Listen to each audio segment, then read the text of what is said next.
Hi, ako nga pala si Choco. Dati ako empleyado at may trabaho.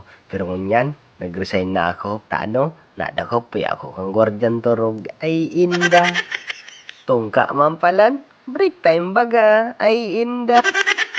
To be honest, akala ko madali lang maging tambay. Masakit mampalan. Mayo kitang sahod. Ay inda. Kaya speaking of sahod, nagsahod na pala ako sa Facebook. Sarong milyon pala, paano ko daw uubuson ni? Kaya kunyan, kaibahan ko yun si Agum. Uubuson mo ng sarong milyon. Sarong milyon kaya, ay inda. Nagdredate mo na kami. Sabi ko, orderon mo si Gabos na mamahalon yan na babakalon na kakanon.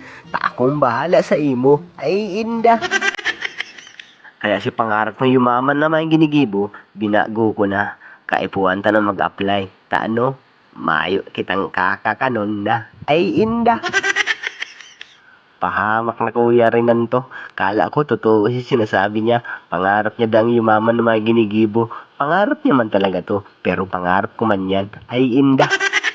Pagkatapos si pala magkakanyagom, may nagpa-picture sa mo. Solid followers da siya. Uyang pa lang siya. Pugi. Sakayin pan si Saro. Naagyan ni man. Nagpa-picture. Di parla magpati ako. Ay inda. Tapos na again, mining massage chair. Nagpakadug kami. Kinadug-kadug ka ni sa likod mi.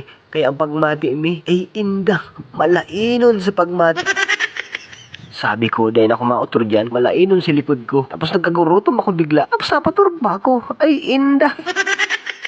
Dawasain talaga. 30 man pero ng turog mo. Ay inda. O siya, hanggang hindi mo na. Di mo talaga kayang ubusan sa rumilyon. Bye-bye.